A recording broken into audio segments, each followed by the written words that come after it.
begun! ¿Cómo están todos? Y sean bienvenidos una vez más a Escuadra Rebelde. Como siempre, soy su amigo Líder Rojo y hoy hablaremos de algo sumamente distinto a lo que hemos hablado últimamente en el canal. Y es algo que me tiene no solamente entusiasmado por lo que se pueda venir en el futuro, sino porque es algo que ha sido parte de mi vida desde siempre. Y a lo que me refiero con esto es que hoy hablaremos de Mortal Kombat, pero no hablaremos de la película nueva aún. Ya saben, el reboot que se estrenó hace unos días y que por culpa de la pandemia no la pude ver en el cine por la cresta. Y porque creo que es necesario recordar el pasado para poder hablar del presente. Así que pongámonos en atmósfera con el mejor tema de los 90. Y hablemos de una de las pocas películas basadas en videojuegos que funcionaron. Hoy hablaremos de...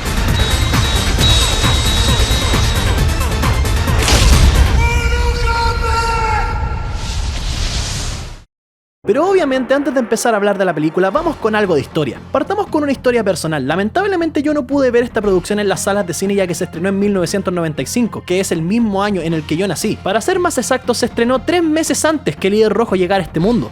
Che, mi madre, cómo vuela el tiempo, weón. Pero como ya saben, el cine, la música y los videojuegos en este caso son algo transversal, algo que puede pasar de generaciones en generaciones. Y dicho esto, obviamente en algún momento me iba a topar con esta saga de videojuegos, y recuerdo como si fuera ayer cuando conocí la saga. Y ese día fue una vez que acompañé a mi mamá al supermercado Monte Carlo. ¡Uy, weón, la wea añeja, weón! Y había una máquina que tenía este diseño a su costado, y yo, el muy fanático de los arcades, obviamente tenía que cachar qué era. Metí los 100 pesos para jugar y sin pensar elegí a quién sería mi personaje favorito de toda la saga, el ninja amarillo. Y comencé a jugar. Obviamente, como cualquier persona que por primera vez toca un juego, apreté todos los botones para ver qué hacía cada uno. Y sin querer retrocedí 2 veces, apreté un botón y lo que vi fue... Y obviamente le volé los dientes a Kano con facilidad. Hasta que me tocó pelear con Jade, que me sacó la cresta y me mandó cagando de vuelta al infierno en un par de segundos. Pero en resumen puedo decir que desde ese momento me enganché. Me enamoré del juego, de sus fondos que se veían un poco más reales que los de Street Fighter, por sus personajes que no solamente se veían reales porque eran personas reales digitalizadas, sino que también me encantaron sus diseños. Cada uno tenía su propia personalidad sin emitir ninguna palabra. Sabía que este grito era la patada voladora de Liu Kang. Sabía que el weón que cortaba a sus oponentes con un sombrero era Kung Lao. Y sabía que el némesis de mi querido Scorpion era el ninja azul Sub-Zero, ya que Scorpion incendiaba a sus oponentes para matarlos mientras que Sub-Zero los congelaba. Ya saben, fuego contra hielo, némesis, enemigos mortales. Ya saben, jugué todos los juegos existentes hasta esa época, desde los 2 primeros en emuladores de Super Nintendo, compré obviamente en la feria el Mortal Kombat Trilogy y el Mortal Kombat 4 para la primera PlayStation, y obviamente también compré en la misma feria todos los juegos de PlayStation 2 en esa época, que en ese momento el último era el tremendo Mortal Kombat Shaolin Monks. Weón, qué buen juego. Pero en ningún momento me había enterado de la existencia de una producción cinematográfica, hasta que una vez en el videoclub que quedaba cerca de mi casa, videoclub, po, weón, esa wea sí que está muerta, vi un VHS que tenía esta portada y obviamente lo arrendé, y así fue como también me enamoré de la película. Y esa, en una versión muy resumida, es mi historia con Mortal Kombat. Pero obviamente hay gente que se pregunta qué mierda es Mortal Kombat, y hey, tranqui, de verdad hay gente que no lo sabe. Así que para saber qué es exactamente Mortal Kombat, vamos a tomar nuestro DeLorean y viajaremos un poco más atrás en la década de los 90, exactamente a 1991, para encontrarnos con Ed Boon y John Tobias, que trabajaban para la ahora extinta empresa de videojuegos Midway. Como dato, la idea de Mortal Kombat no nació como tal la conocemos hoy, sino que John Tobias y Ed Boon querían crear un juego de pelea protagonizado por nada más y nada menos que por Jean-Claude Van Damme. Pero Van Damme, que en esa época estaba trabajando en la película Soldado Universal y que se encontraba en negociaciones para trabajar en otro videojuego que nunca salió, rechazó la oferta. Y dicen por ahí que en realidad eso fue una excusa que inventó Jean-Claude Van Damme porque no tenía fe en el proyecto, y si es así no me quiero ni imaginar su cara cuando protagonizó la película de Street Fighter que se estrenó el año después del lanzamiento del Mortal Kombat 2, que 1 es el mejor juego de toda la saga y 2 el que hizo que Mortal Kombat conociera la fama máxima de una manera increíble. Pero volviendo al rechazo de Van Damme, después de esto Boon y Tobias tuvieron que cambiar de planes y crearon el juego que encantó a jóvenes jugadores y aterrorizó a padres alrededor del mundo. Obviamente en este video no hablaremos de cada detalle del juego porque este video es sobre la película, pero me encantaría en un futuro hacer un video sobre la historia del juego, con su desarrollo, su impacto y con obviamente las polémicas alarmistas de la época que decían que los juegos transformaban a la gente pacífica en gente violenta. Tontera que ha salido al baile muchas veces después, incluso en esta época. Precisamente porque hay un videojuego que se llama Five Nights at Freddy, que al parecer hace que los niños alucinen y tengan pesadillas en las noches, así es.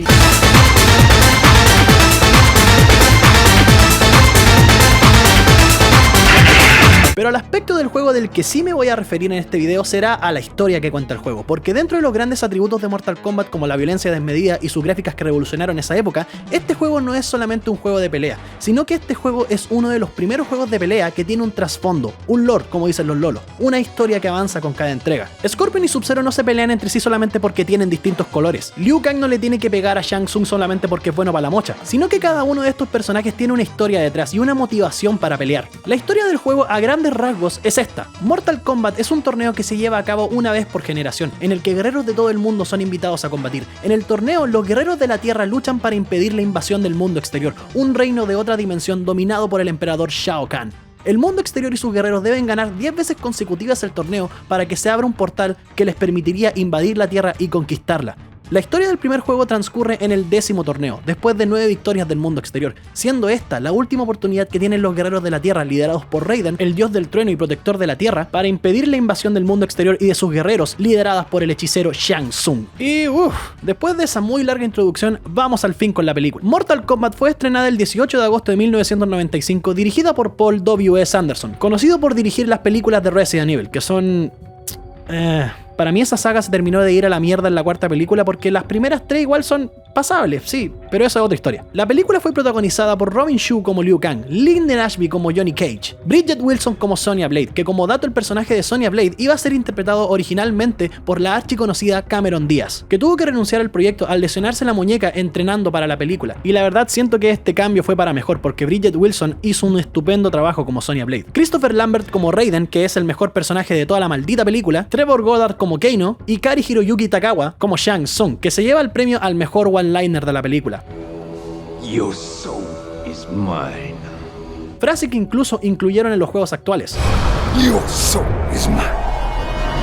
Me quiero detener un poco en el elenco porque creo que es un acierto. Robin Shou, un 4 veces ganador del campeonato tradicional de California de artes marciales, actor que ha participado en películas, series y que también ha ayudado detrás de cámara en otras producciones, siendo el encargado de entrenar a Mila Jovovich para su papel de Alice en las películas de Resident Evil. Y que también en esta producción, aparte de su rol como Liu Kang, fue el encargado de coreografiar las peleas de esta película. Lyndon Ashby, que también es artista marcial, que pudo mostrar sus habilidades en varias escenas de la película y que su carisma lo ayudó a crear al personaje más carismático de la película. De verdad, su interpretación de Johnny Cage es genial. Where do you get these guys? Christopher Lambert, que es la estrella más conocida de esta película. Todos recuerdan a este actor por su trabajo en Highlander y que encarnó a Lord Raiden de una forma no solamente genial, sino que también de una forma divertida. Bridget Wilson, que se lleva el premio a la actriz más chora del set, porque sin ninguna experiencia en artes marciales y con tal de que su actuación fuera creíble, tomó la decisión de realizar todas las escenas de riesgo y las peleas sin dobles. Y que cabe destacar que durante la filmación Bridget Wilson se dislocó el hombro durante la pelea con Kano, dislocación que se la pudieron arreglar el mismo día en el set, pero ella en vez de ir al hospital para tratarse el brazo, ella pidió que continuaran con la filmación. Y bueno, hay que admitir que esa wea es choreza. Y por supuesto no podemos desmerecer el trabajo de Trevor Goddard como Kano, que no solamente aplicó sus conocimientos de boxeo en esta película, sino que también la personalidad que le dio a Kano salió de la pantalla grande para ser incluida en los videojuegos, ya que todo juego de Mortal Kombat después del estreno de esta película basaron la ahora archiconocida actitud de Kano y su acento australiano en la actuación de Trevor Goddard en esta película. Y estoy más que seguro que los creadores de los juegos hicieron esto como un homenaje al actor, ya que lamentablemente Trevor Goddard nos dejó en el año 2003. Pero fuera de todo esto, lo que más quiero destacar es que la mayoría del elenco son personas con conocimientos en artes marciales y no usaron ningún tipo de doble para las escenas de riesgo. Y esto por todos lados es un plus, ya que el departamento de edición y de cinematografía no se van a tener que preocupar de esconder la cara del doble, y eso abre muchas posibilidades de tener tomas geniales al momento de grabar las peleas, tomas cercanas entre los luchadores y que hace que la acción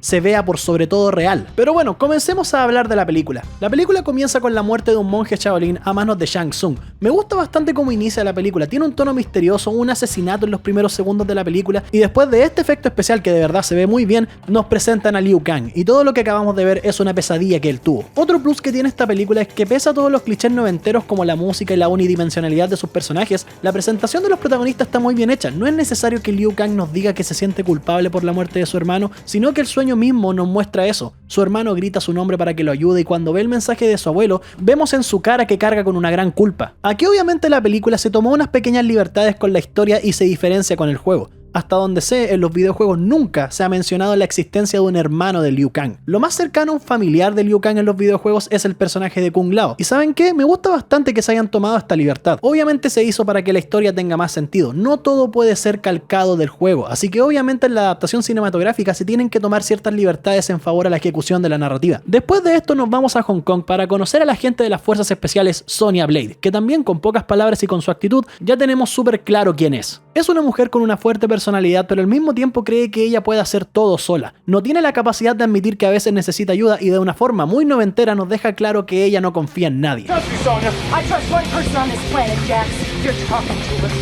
Y hablando de clichés de los 90, por favor, weón, vean este carrete. Tenemos metal, luces estroboscópicas y los planos cercanos entre la gente mientras Sonya los empuja con esa tremenda escopeta. Nada puede ser más noventero que esto.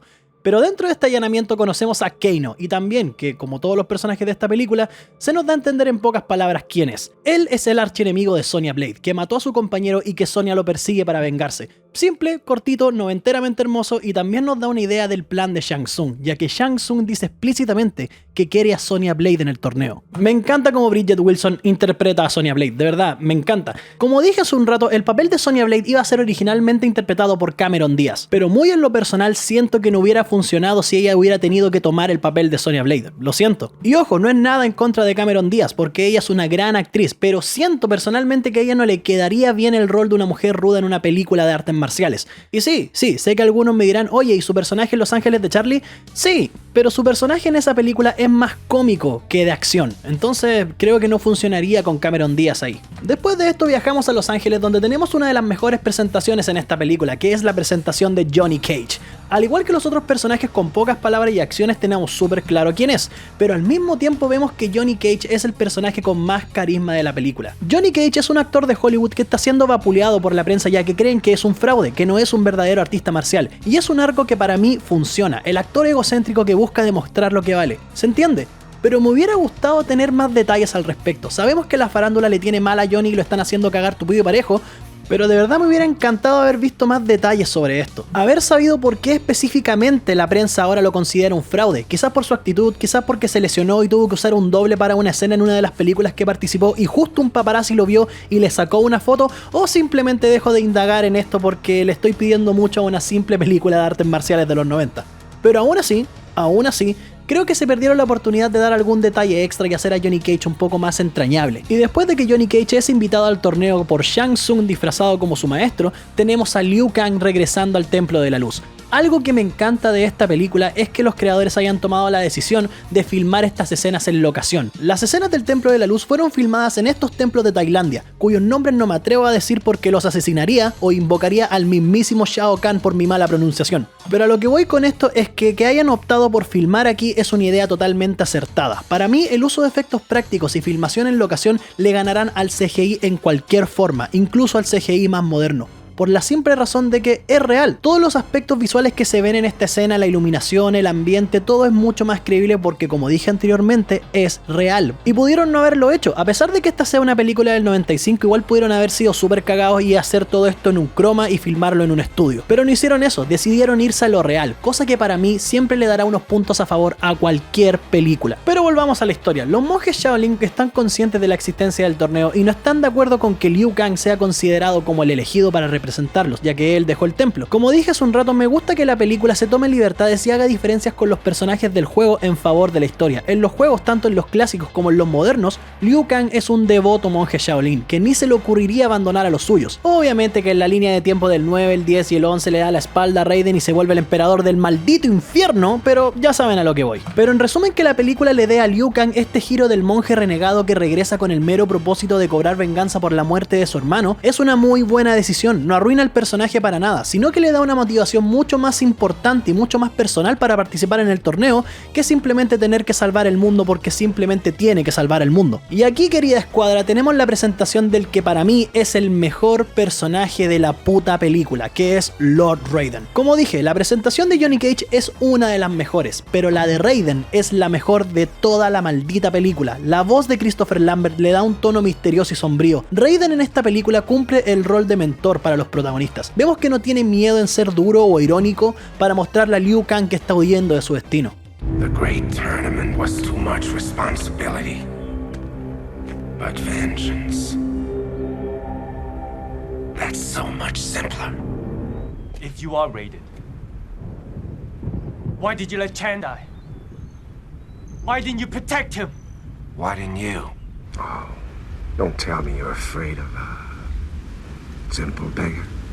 Bueno, de verdad me encanta cómo Christopher Lambert interpreta a Raiden. Además son geniales y muy divertidos sus... I don't think so. Después de esto avanzamos a la bahía de Chaiwan en Hong Kong, donde está el barco que llevará a los protagonistas al torneo, y aquí es donde empiezo a ver los problemas con esta película. Ahora, que se entienda, obviamente Mortal Kombat funciona como una película noventera de artes marciales, y es simple como una película noventera de artes marciales. La historia es simple, el conflicto no es tan complejo, obviamente la película respeta la mística y la historia del juego junto con sus personajes, pero al final de cuentas es una película noventera de artes marciales. Pero a pesar de eso, hay cosas que sencillamente son inaceptables, incluso para películas así de simples. El primer problema que veo son personajes como Art Lin. Después diré por qué el personaje de Art Lin es un problema, pero se supone que cuando Johnny Cage conoce a Art Lin tiene la intención de formar un vínculo con él, una amistad, pero eso se pierde a medida que avanza la historia. Obviamente estos problemas pasan piola con la interacción entre los protagonistas. Los momentos graciosos funcionan, obviamente el humor es muy de los 90, son chistes sencillos con one-liners. You want me to carry your luggage? Yeah, I pay money, you carry the bags. Or is that too complicated? No. I got it. Good.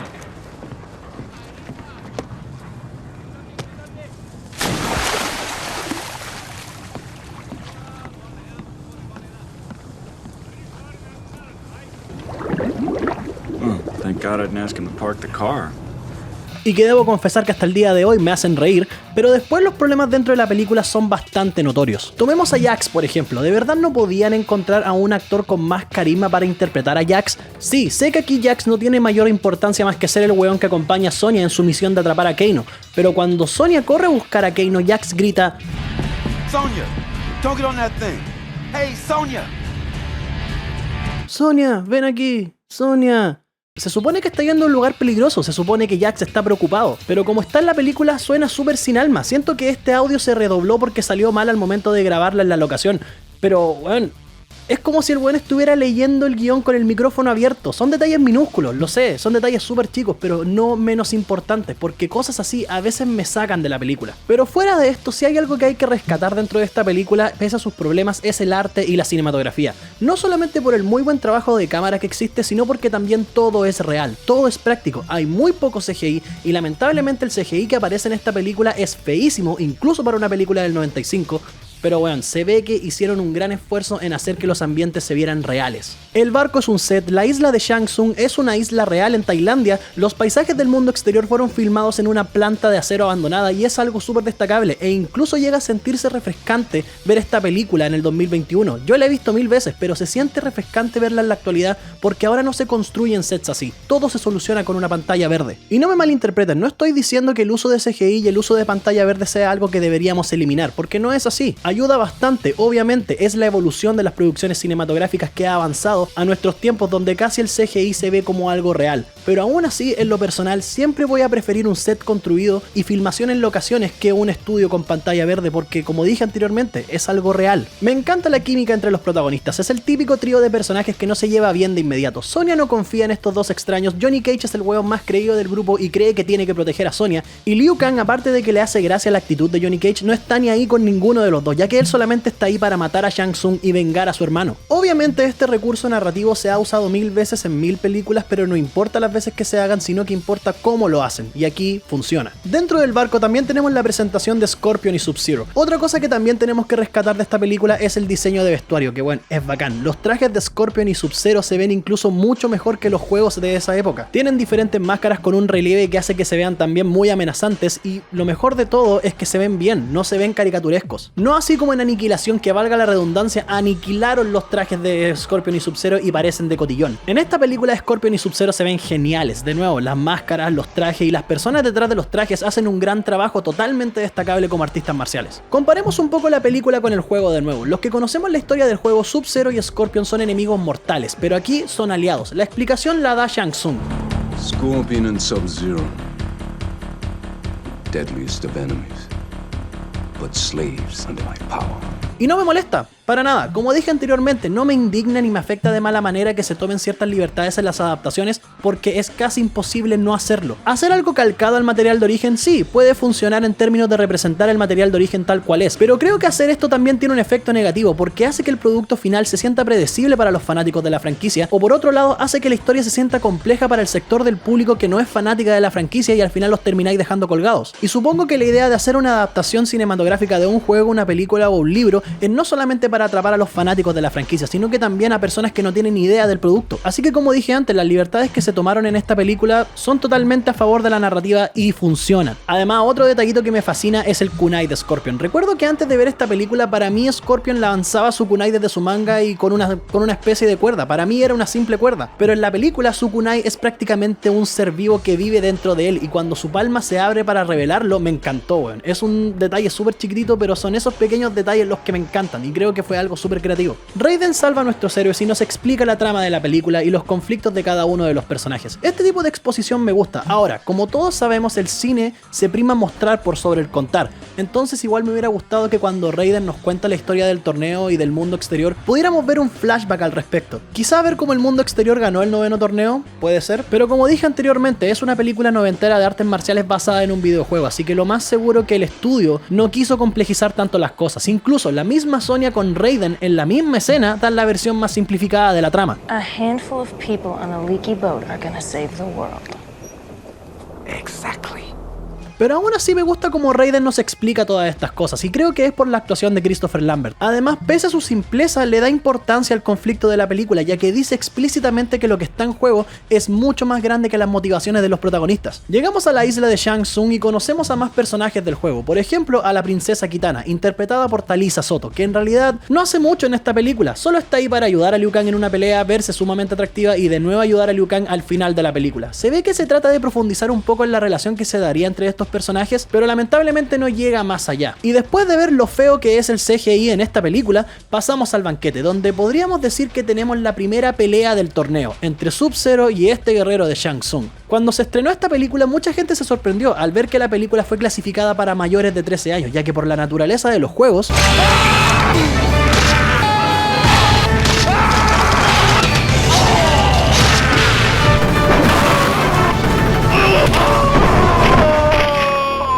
era mucho más lógico que la película fuera clasificada R, para mayores de 18 años. Y tienen toda la razón, porque la verdad la película no es tan sangrienta como los juegos existentes en esa época, que aterrorizaban a los padres y que fueron responsables de la creación de la ESRB. Originalmente el guión de Kevin Downey tenía escenas más violentas que lograban reflejar el espíritu sanguinario de los juegos en la película, pero el estudio, con el objetivo de vender la cinta a un público más amplio, tomó la decisión de bajar un poco los niveles de violencia. Ahora, se preguntarán por qué me fui por esta rama. Bueno, es porque pese a su clasificación para mayores de 13 años, igual tenemos algunas muertes brutales muy al estilo de los videojuegos, como la de esta escena.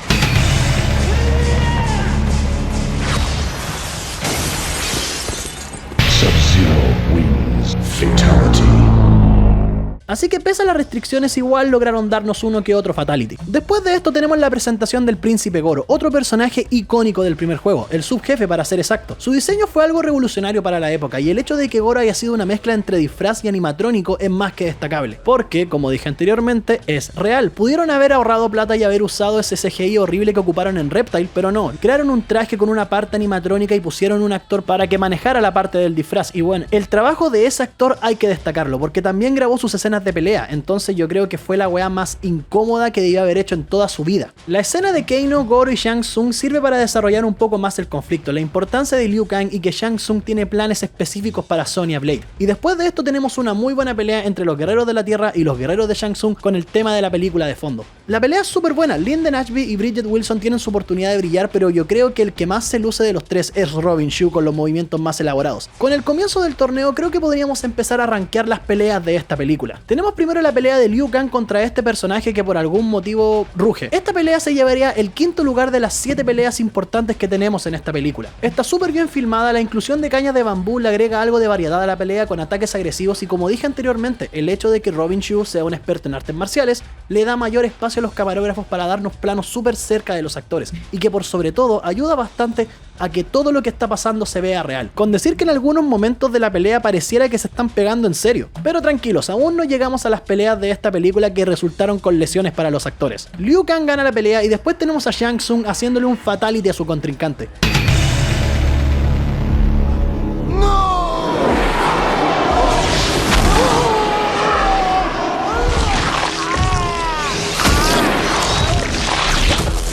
Shang Tsung wins. Fatality. Que de verdad es una de las pocas escenas de la película donde el CGI funciona como debe funcionar. Aparte el tono gris que le dan al personaje después que Shang Tsung le roba el alma, weón, es escalofriante. Después de esto pasamos a la pelea entre Sonya y Kano. Y aquí es donde empezamos a hablar de las peleas que terminaron en lesiones para algunos de los actores. Aquí la afectada fue Bridget Wilson, que como dije anteriormente se dislocó el hombro filmando esta lucha. A grueso modo la pelea de por sí es súper entretenida. Para mí esta pelea tiene puntos extras por la choreza de Bridget Wilson, al seguir filmando después de haberse dislocado el hombro. Y también por tener una pelea sumamente competente pese a no tener experiencia alguna en artes marciales. Pero aún así siento que la pelea es muy corta. Es entendible obviamente, Bridget Wilson no tiene experiencia en artes marciales y con todo el tema de la dislocación del hombro obviamente tuvieron que acortar el tiempo de filmación. Pero aún así creo que pudieron habernos dado un poco más, quizás más diálogo entre estos personajes o algunos otros momentos donde Sonya esté a punto de perder. Obviamente la pelea trata de darnos la atmósfera de un conflicto personal, ya que Kano le menciona cómo le hizo prácticamente la sonrisa del Joker al compañero de Sonya con el cuchillo, pero aún así me hubiera gustado que durara un poco más. Pero a final de cuentas la pelea es entretenida y por eso está a la mitad, en el cuarto lugar de mi ranking. Continuando con el transcurso normal de la historia, pasamos directamente a la que está en el segundo lugar de mi ranking, que es la tremenda pelea entre Scorpion y Johnny Cage, que de verdad no necesita presentación. La música, la atmosfera, la coreografía, esta pelea tiene todo. De partida, la gran técnica de Linden Ashby, que como sabemos es uno de los pocos actores con experiencia en artes marciales, y de Chris Casamassa, que es el hombre detrás del traje de Scorpion, que ayudó bastante a dejar bien parado a Linden Ashby, ya que él es un excelente artista marcial. La lucha parte en este precioso bosque, que de nuevo nada supera estas filmaciones en locación. Este bosque es 100% real, y tenemos un cambio de escenario cuando Johnny Cage suelta su clásica patada y Scorpion se lo lleva al mismísimo infierno. Otro set precioso y también 100% real. En esta lucha también hubieron lesiones. En este caso la víctima fue Linden Ashby, que durante la filmación de esta pelea recibió una patada directa al riñón, que le causó una herida interna y que estuvo orinando sangre por días. En resumen, esta pelea lo tiene todo. Buenas acrobacias, Scorpion tratando de usar su clásico fatality,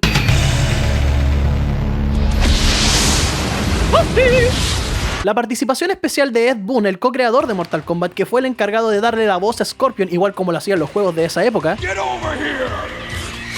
Y como si eso fuera poco, tenemos el primer friendship llevado a la pantalla grande.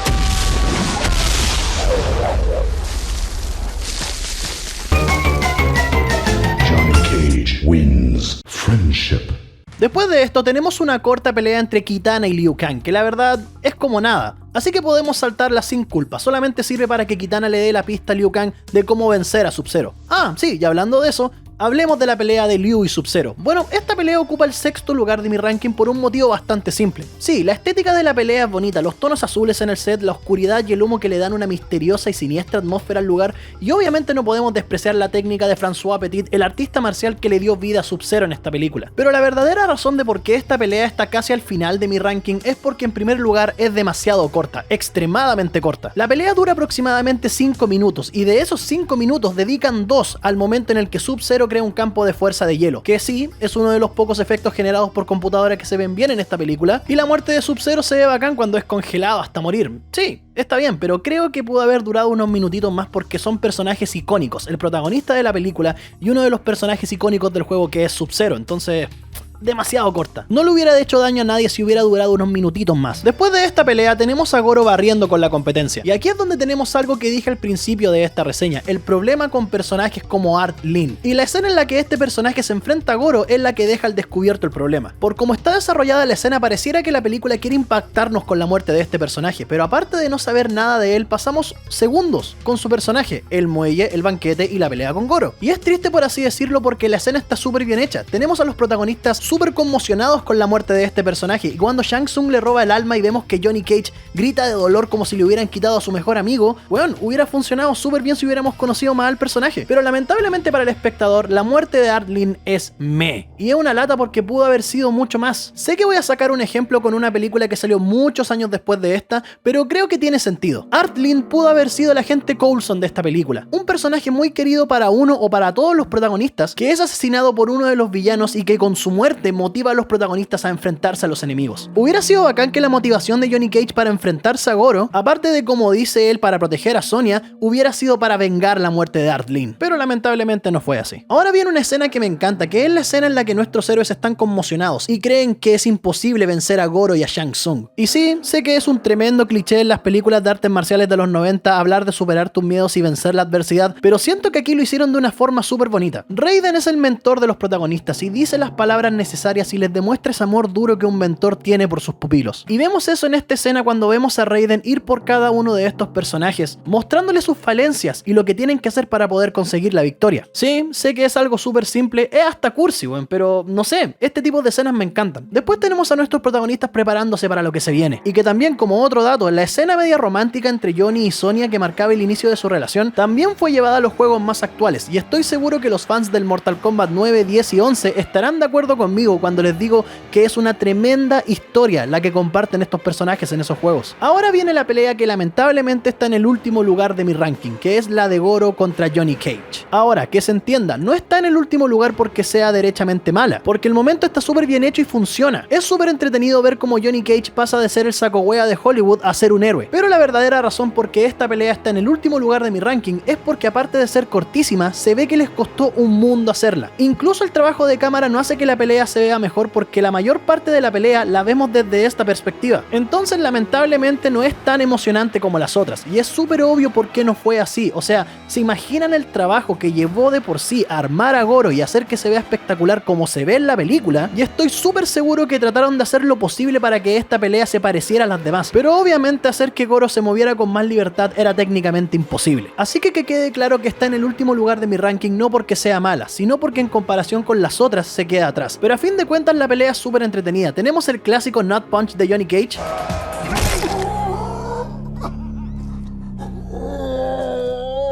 y no podemos dejar atrás la actuación de Linden Ashby, que con esta actuación nos deja claro que Johnny Cage es el personaje con más carisma de la película. Those are $500 sunglasses, asshole. This is where you fall down.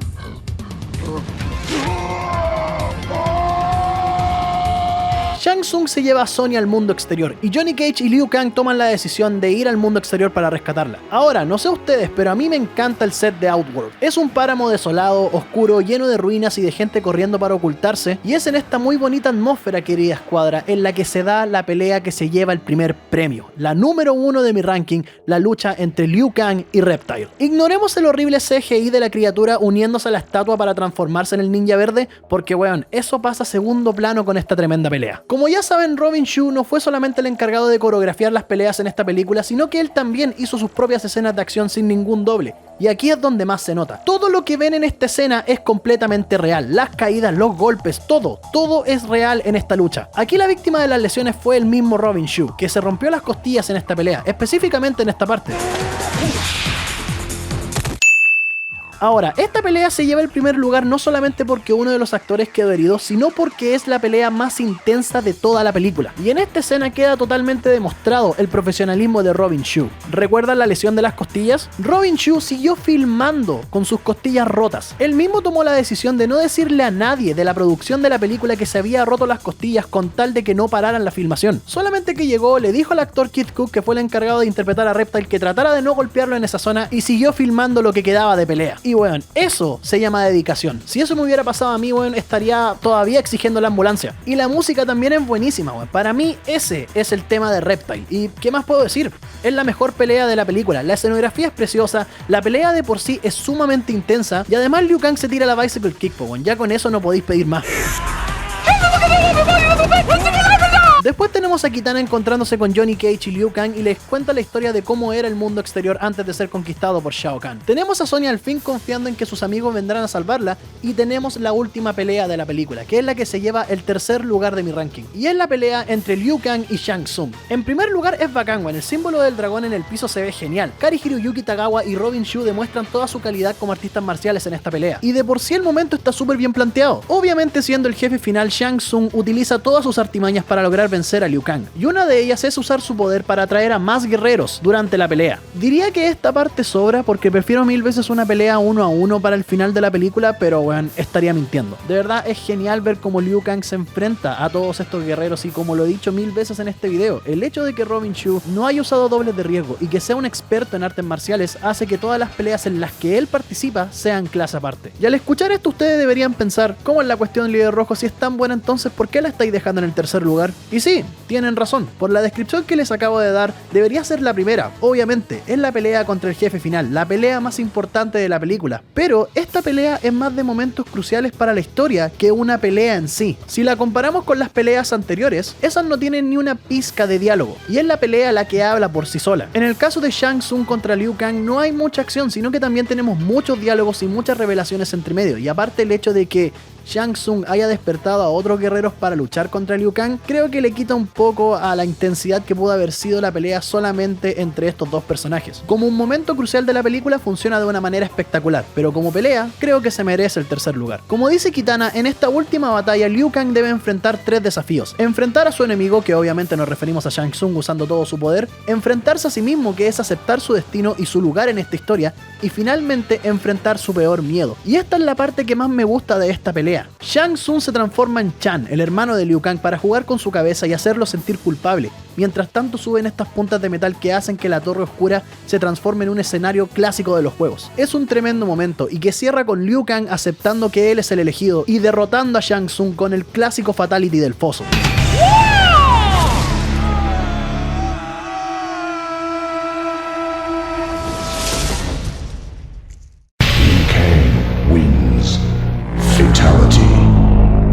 La película termina con Liu Kang teniendo un pequeño momento con su hermano, cerrando su historia, a los héroes regresando a la Tierra para reunirse con Raiden y con la primera aparición de Shao Kahn.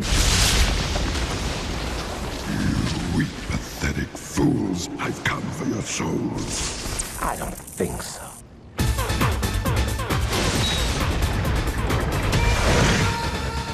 En conclusión, Mortal Kombat no es una mala película, para nada. Obviamente no es perfecta, tiene una serie de problemas que ya tocamos en este video, como personajes sin desarrollo, mal CGI y una que otra mala actuación. Pero ¿saben qué? Para hacer una película basada en un videojuego no está mal. Para nada. La película fue alabada por los fans en 1995, pero los críticos tuvieron opiniones mixtas y que están totalmente justificadas. Pero eso no quita el hecho de que la película fue un éxito. La película en Estados Unidos, en el tiempo en el que estuvo en el cine, recaudó 70 millones de dólares y en la taquilla internacional recaudó otros 70 millones más. Y para una película que solamente se hizo con un presupuesto de 18 millones de dólares, las ganancias dejan más que claro que el éxito comercial fue rotundo. La película es sumamente entretenida, respeta el material de origen y sus personajes son más que interesantes. Y saben que la primera película de Mortal Kombat ocupa un lugar especial en mi corazón, porque para mí Mortal Kombat fue una de las primeras películas en romper con la maldición de que toda película basada en un videojuego estaba destinada a caer en desgracia. Y pese a que vi esta película más de 10 años después de su estreno, hasta el día de hoy sigo pensando que es así. Antes de ver Mortal Kombat vi un montón de películas basadas en videojuegos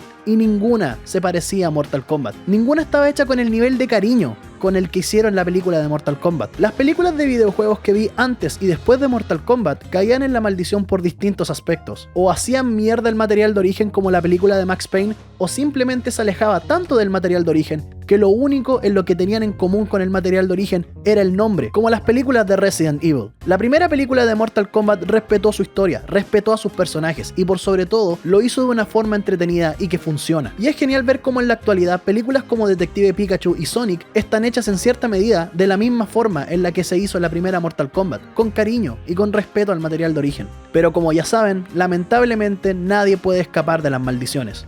Y 2 años después del tremendo éxito que tuvo la primera entrega, llegó la película que cagaría todo lo bueno que hicieron y que hundiría la esperanza de una saga cinematográfica por 24 años, Mortal Kombat Aniquilación. Pero eso, gracias al cielo, es un tema para otro video. Y bueno, eso ha sido todo por el día de hoy. Si esta película también les trae buenos recuerdos, no duden en dejarlos en la caja de comentarios. Y como siempre, si te gustó este video, no dudes en darle un dedo arriba y si quieres puedes suscribirte al canal y darle a la campanita para que seas el primero en ver los próximos comunicados de la escuadra. Recuerden que también pueden seguir nuestro podcast La Fragua de Mandalore, donde ya hablamos de The Mandalorian, de WandaVision, de Falcon and the Winter Soldier y ahora estamos analizando The Bad Batch. Si quieren escucharlo por Spotify, el link está en la descripción del video. Y como siempre, muchísimas gracias por ser parte de Escuadra Rebelde. Hasta la próxima. Fully de Rojo. Chau.